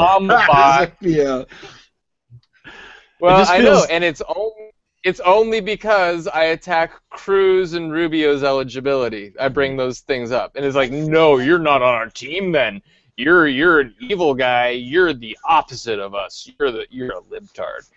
And so, I mean, and then before, when it was all about Obama, I was a racist KKK member because I said Obama was not, did not live up to the eligibility standards. No, I'm a birther. I believe in the birther thing. It doesn't have anything to do with liberal or conservative. It's just the Constitution for me. But people are divided into these different camps. And I think that's what social media is doing more and more, is dividing us into our specific camps, and then putting us all on attack mode on the other camps. Right. And, because it's so. Matter of fact, there was. Sorry, go ahead. Oh no, I didn't want to interrupt what you were saying. Well, I was gonna say, I recently witnessed one of my Facebook friends getting piled onto by a bunch of other people because of something that they perceived, which would set her against them. Their perception was wrong, but the team attack mode kicked into effect, and they all started attacking her. And it was really despicable the way that people are treating each other now. Going back to what Megan brought up earlier, like our society is kind of getting really sick because of this team thing. You know, you're on this team or that team, and then kind of the anonymity. Like Right. you wouldn't say certain things in person that you would say online, Right. and Right. You know, it's just what terrible. the word balkanization, right? It's everybody breaking up into smaller and smaller factions. Facebook makes it easy. Here's how I got in that trap. I had this sort of realization. This was about 6 months ago. I said, you know, I know this person in real life, right? I know this person, but if I see them, I will continue to have whatever relationship I had with them before. Almost to the point of what you were saying, Megan. Like, Mhm. you know all these things about people in a way that you don't even realize meeting them. And I wanted to go back to, if I run across this person in real life, hey, let's catch up. Let's chat. Hey, how you doing? Let's be I'm nice. guilty of that too. Absolutely. Right. But instead, I now know all these terrible things about this person and have opinions about them, and I roll my eyes when I see them talk about contrails and chemtrails and shit, and I'm Yeah. just like, You I you can't- attract some good chemtrail yeah, I folks. can't deal with it. And so I started just unfollowing people. Like, you know what? My Facebook is for my friends. And my opinion is that Facebook, the things I put on Facebook are the things that I would be talking about with my friends if I could hang out with them as often as I wanted. And that we have, for as long as Facebook has existed, we have sort of sullied the idea of friends where everybody is a friend. Any little person you've met so you end Right. up with literally thousands of people that you Who you would met one otherwise time. Yeah, never, exactly. right, or not even met at all. You end up with thousands of people that you see what they post, you would never ever broach any sort of delicate topic with them in the real world. So I started deleting, and I still think I have like 1,200 people on my Facebook or so, something like that. I used Yeah. to have like 1,200 people. But I'm saying that it's, well, because I used to be a music promoter, and so Right. everybody in the world added me, and I just said yes, yes, yes, out of that's what I thought I was supposed to do. But now that I would like some sort of return to normalcy. I have just started unfollowing literally thousands of people. I'm just nope. And so what I realized recently, and just going back, is that the people that I had ended up with were a very narrow political thing, and you know, they represented a very narrow political view, like I said, pro-Bernie, liberal, whatever. But I think that I had forgotten that the point of this for Facebook is to deal with friends and let the real world go back to being, you know, running into people and not knowing that they just happen to be closet chemtrail conspiracy theories. Right, you know. Facebook is basically your massive multiplayer online role-playing game. It's like I'm sorry, MMORPG for. No, I know. Go ahead. But no, that's kind of what it is. Is that, you know, like when you go and play that game, you go in, you have all these powers, and you can go and destroy things if you want. You go run missions with your friends. You can do anything that you want. You can do, and then you go off in the real world, and it's like, oh, these are the rules. There's other things. There's things that I can't do. Maybe not like that, but that's kind of. That's a Percocet talking. I don't. Yeah. So maybe I got to take a Percocet when I go deal with the people outside of the game. No, I wanted it to go back to just seeing somebody and going, "Hey, how you doing?" and not go, "Oh man, this guy's an idiot," when he talks about, or "Oh man, this guy's wife died a couple of weeks ago. What do I say to him?" That was something I would never know about a person, right? If you just met them, or you would broach those topics in a natural way, right? You would come across them. You have the Percocet talking. I have a Johnny Walker Red talking. Yeah. I'm pretty deep. This glass was full. Yeah, that's right. I started. That's how you know it's a good show. I gotta. Well, I don't think you're gonna be able to do this tongue twister, but I did find that tongue twister. Oh, It came from. It was a NPR had it. They were rebroadcasting a BBC program about a leap of faith, finding common ground between science and religion. And so they had a panel of people who all had varying levels of beliefs, and one of them was a poet who opened up with this. It says, "If beyond everything there is nothing, and nothing knows nothing of things, and nothing knows nothing of nothing, then everything's everything. And for everything to be something, for something must say things are things. For without a thing to decide things are things, to tell me how can a thing be a thing? But when something says something is nothing, then nothing is known by a thing. So that thing that said something is nothing makes nothing a thing that's something. If beyond everything there is nothing, and nothing knows nothing of things, and something knows something of nothing, can nothing not be? Can nothing not be a thing?" That's actually a perfect way that you can actually explain the creation of the universe and how God is immutable. There you go. Or the there Big you go, Bang. right there. Or the Big Bang too. You can't have nothing without something. You can't have something without nothing. They're codependent. It's true. But how? Well, without ask it, Greg. Ask it. No, I just don't know how that, because I can agree, I don't know about agree, because it's hard. The truth in that is at some point you're filling in the God part. That's what my question would have been. Like at some point, the fact that something nothing can exist without something, then that something equals God. Like that's where I leave the equation. Well, okay, it goes back to a creator. And what I get at is you cannot have ordered information without a creator of said ordered information. And that's what we have everywhere. In logic, in physics, in DNA, it's ordered information. And well, really that can't may have that without a creator in my mind. That observation and logic may be true, but you're still assigning the label of God to that creator, and then there's religion based off of all of that as well. Like there's no, I accept that argument for the purpose of this the poem I just read, but there's still something that's being filled in.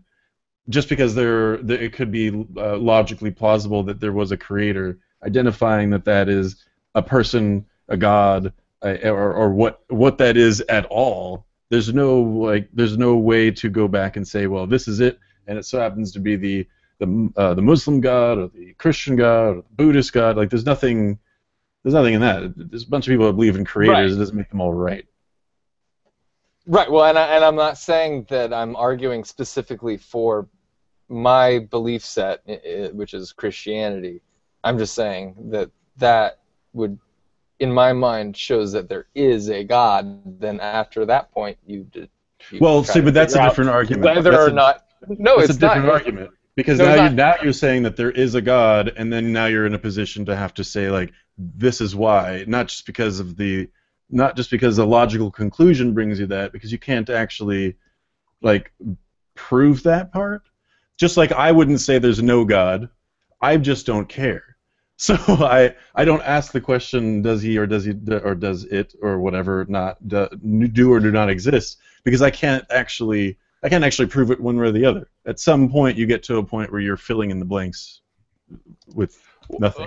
What I'm getting at is there's two options. There's either random ordering of things that make sense in the end, or there was a creator that made it ordered.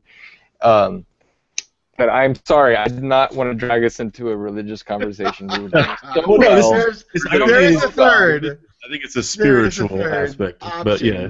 What's the third, Brian?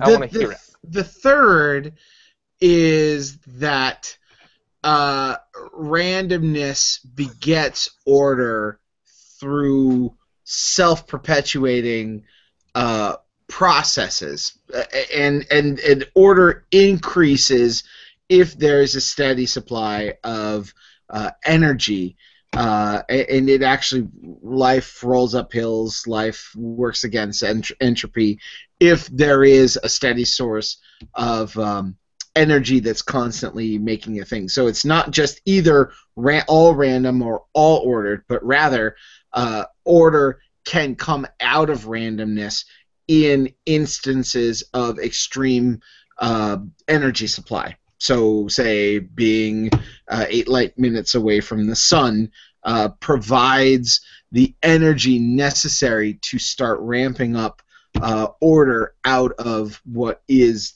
chaos. So that's it. But to the answer to your first point, which is anything, anybody can simply ask if there is something out of nothing, which seems impossible, then there's God. Well, then you just ask the next question back, which is, well, so when did that start, right? When did that... ultimately, it's an appeal to infinite regression. It just keeps going on. You can just... right. Well, but you're making but you're taking it's a circle and applying something else to it. That's my problem on both sides. Like when you get into the atheist versus religion debate, where like the atheist is trying with all their might to not say that God doesn't exist, because if they do say that, then they now have to prove that. But that's kind of why I would say I'm more agnostic than anything else, because like I can accept that there might be, because I'm not really shown either way, because I don't think and even then like for a while it was just more of like an apatheist thing, where it's like whether God exists or not has absolutely no effect on the outcome of what I'm doing anyway, because I'm already doing it, right? So like if I change and just now all of a sudden I'm gonna like, if they go, hey, I'm here guys, I exist now, like it just doesn't. It seems like something that we as humans catch ourselves up in because we have no answer, and we can't admit that we have no answer and just be fine with that. Like, I'm fine not having an answer. I'm fine not knowing how many planets are out there. I'm fine not knowing how many people live in my complex. Like, the stuff doesn't... it just doesn't affect... the real stuff. Well, I don't have a problem, however, with other people filling in the blanks. That part, like, hey, to each their own. I think I do have those answers. The problem with me is my answers or the ideas are really abstract and hard to communicate. Like, it took me 8 years to finally, narrow down my focus to the right, set of things. At least the right things according to me. That I think I should be looking at. It works for you, and that's what it should be. Well, no, I think it should work for everybody, though, because it's based completely on logic. But at the same time, what's that? That sounds fascist. You're telling me. No, I mean everybody uses logic. even in nations that don't respect actual logic, like there are whole cultures that hate logic. They still use logic for everything. And I think all humans use logic, and I think the logic that I use could be applied to everything, but it is very difficult for me to explain, and even to people that already agree with me about everything else, they don't understand what I'm saying. I remember we've talked about that before. Yeah. Yeah. Well, I think the thing that always ends up catching me is the, like during my transition away from religion entirely, it was I part of that, in the middle of that, I for myself at least realized that God is a realized thing, not a read about thing. And you don't have to read the Bible to experience this realization. Whether God is an actual thing or God is a feeling, I think that's kind of the point. Is that it's realized, it's your own thing, and the propagation of that truth to yourself, to anybody else, doesn't really matter, because we're all going to die at the end of the day, and then we'll find out what happens after we die, kind of thing. I don't know. There's a lot of blanks being filled in by like depends on what you do now. But you don't unless know what that. happens later. You don't know that. No, I do. Well, okay, but yes, don't think that you faith-based, which is what you're getting at. At some point, you're making up something to fill in the blanks of things you don't know, and then building things around that, and then calling it truth. Not you, but just at some, like, all belief in general it all comes down to that. You're filling in a blank that you don't know, but you've convinced yourself. You've said the answer is 10, so now I'm going to find all these things that make it 10. Like yeah. Probably. No, I'll accept that. I'll accept that all day. Probably. Yeah, and see, that's what faith boils down to in the end. What you think is probably true. Like that example we had a few shows ago when I asked you what you did yesterday. You said, I went to the bathroom, and I said, well, I didn't see that, so I have no proof of that. Why should I believe that you went to the bathroom? Well, it's perfectly reasonable, knowing humans, they usually go to the bathroom, once a day. So wait, you're supposed to do it once a day? It's probable that you did. Oh boy, that's a problem. But I can't prove to myself that. Right. Anyway, I wanted to drag us away from the conversation that got us in accidentally. But what I wanted to bring up, and Anne probably told you, my girlfriend Amber, she had guns drawn on her a few days ago. Oh yeah, like what happened? 3 or 4 days ago. Whoa. SWAT, right? Something like that? Yeah. So I was at the house in the front, just looking at stuff on my phone on the porch, and all of a sudden there's something's disturbing my peripheral vision. I look up, and there's red and blue flashing lights hitting the house. And my girlfriend had just pulled in. I heard her pull in. And so I'm like, what the heck? There's a cop? And so there's a cop behind her with his lights on. And so I'm like, okay, well, maybe she did an illegal turn or whatever, ran through a light or something, and pulling her over, going to give her a ticket for it now that she's at the house. Well, I'm sitting there, and I'm like, well, this is taking a little too long, because I was out there for like 10 minutes, so I start walking out to see what's going on, and there I see there are like 3 cop cars and 4 cops or something. I didn't see the guns drawn myself, but basically they pulled her over, and in the end there was like 7-ish maybe cop cars there, and a ton of cops, like 10 plus cops, and a few of them had guns drawn on her, pointing directly at her head. And the reason for it, supposedly, and I believe it's 100% bullshit, they say that there was a call that came in the area about someone driving a car that was similar to hers in a couple ways. And the report was that someone in that car had pulled a gun. It was a guy pulled a gun out and brandished it and then drove off. And they used that as justification to pull guns out and point them at my girlfriend's head,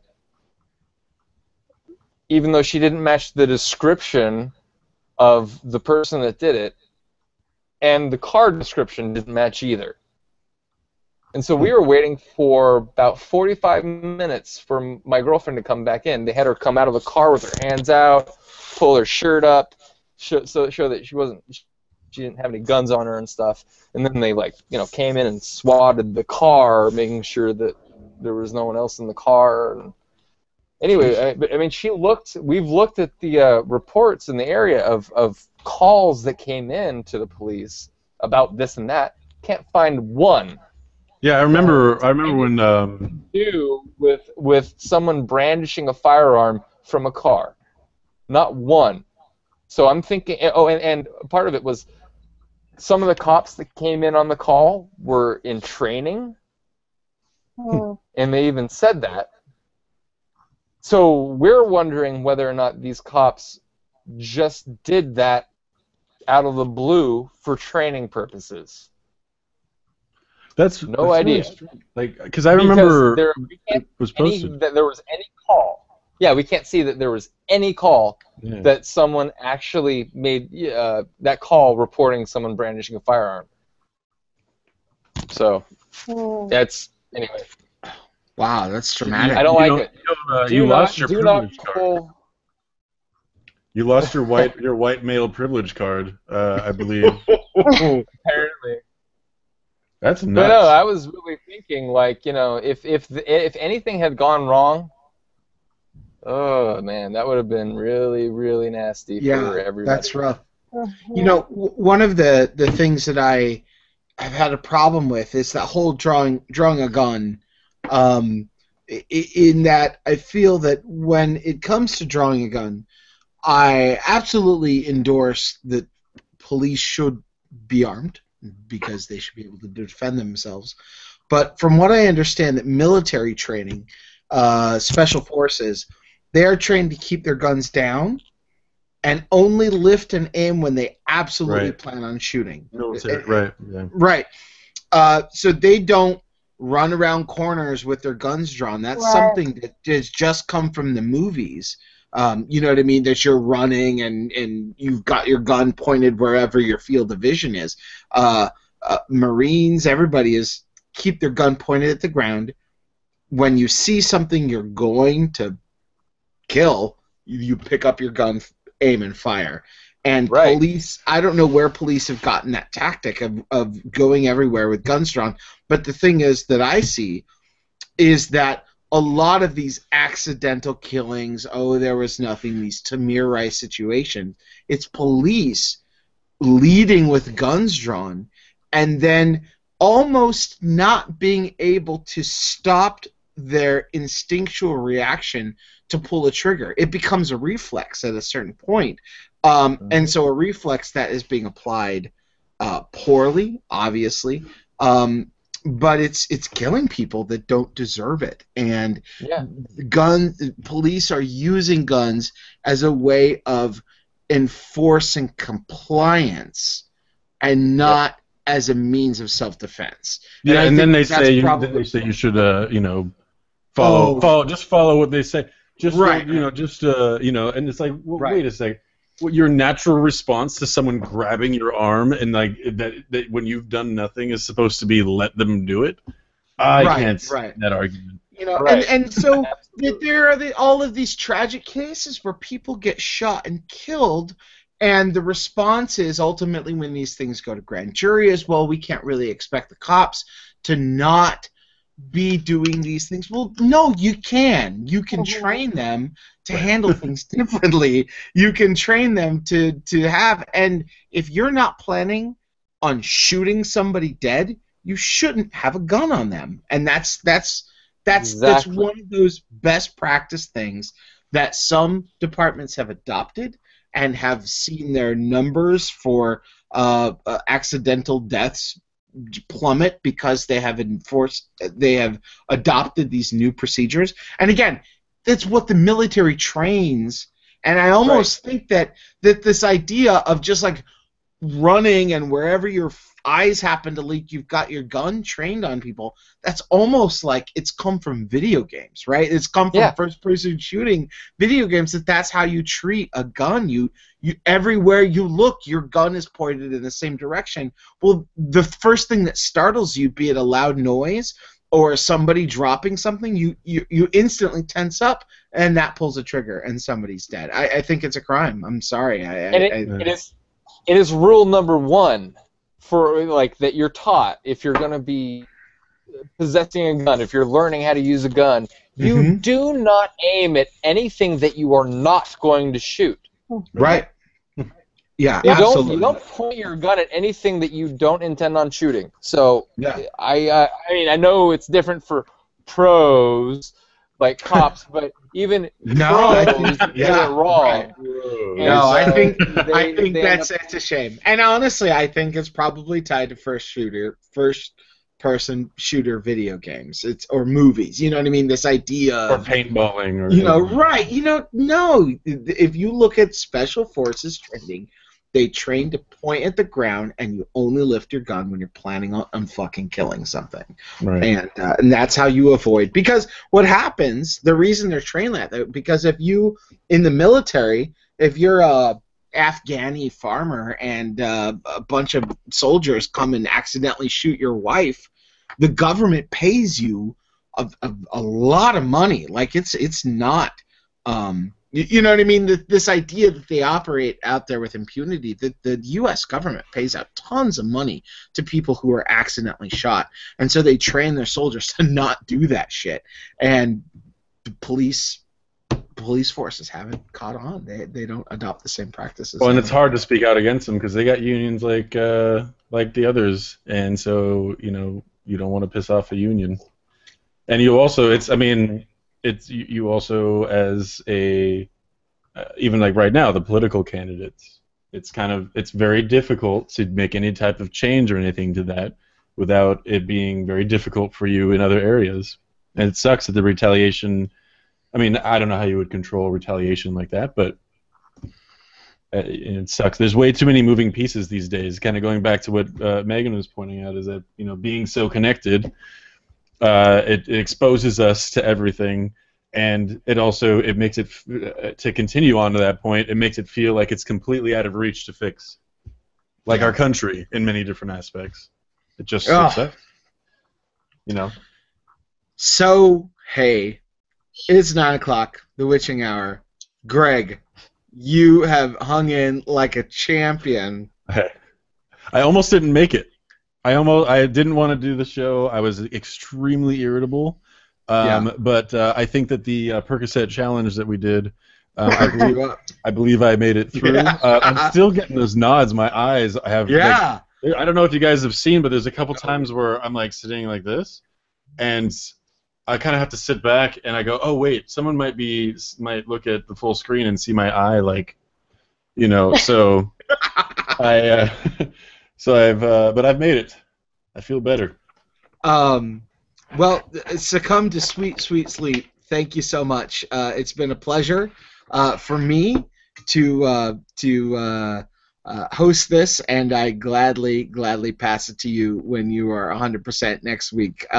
Megan, anything to promote? Anything to mention at the end of the show? Yes. At OWP, we're supposed to have a launch happening Friday. I think that's going to happen still. So yeah. Greg's going to pull it together, get his dental work done, and we're going to do that on Friday. And go to, what is our page, Greg? I don't even know. onewebsiteplease.com/OWP2016.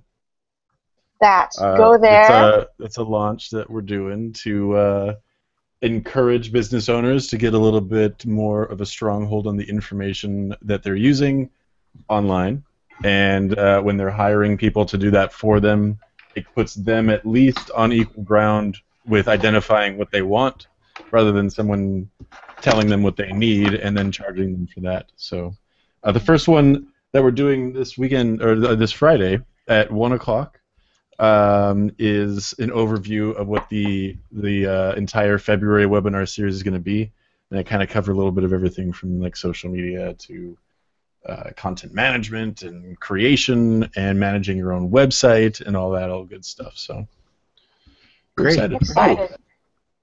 And there's a $600 launch special. We have a website special that's going on to get you all up and running, turnkey website for $600. This is a huge discount that we're giving to get people going. So there you go. Very cool. Very cool. Hey, Matt, anything to promote on yours other than the police not being assholes Yeah, that'd be to your nice. girlfriend? And is she okay? Let me ask. Is your girlfriend, is she back together? She's fine, but both of our hearts were racing for Yeah. a good 5 hours afterwards. Yeah, just don't do that anymore. I mean, honestly, if you're a cop and you have a frickin' you have armor on, you know, and you have a gun, if one person that you're watching pulls out a gun and shoots, guaranteed that bullet is probably not going to hit anybody, because I mean, that's why you keep shooting, right, as cops, because you don't know if you've hit them yet. That's why you unload your stupid gun on them. So they're probably not going to hurt you. You have armor on, and you don't. Their aim's probably not going to be good with their first shot. After their first shot, you can shoot them. Don't pull your gun out in the beginning. Be polite. Be a respectful person. Don't put other people's lives in danger. I don't agree with the UK disarming their police, but they do a great job at handling situations without guns, without needing guns. I mean, the police in the UK, they do it all without guns generally, and that's okay. And I think our police here should make a bigger effort to not be jerks and pull their guns on everybody all the time. And then secondly, I need a job. Hire me. Awesome. And, whatever. That's against type for you, Matt. That's yeah, that's some scary stuff, man. I'm sorry you had to go through that. Greg, thank you so much for letting me play Greg for this episode. I gladly turn it back over to you when things get going. Just watch when you disconnect. You'll totally like pass out. You're just gonna be like, all right, and then you'll just like, yeah. It's weird. It's weird how it can be on you. Yeah. Is that a gray hair? You got some gray hairs over? Oh man, I got all kinds going through here in my beard and stuff. It's I am mortal. Yeah, I've been dealing with that.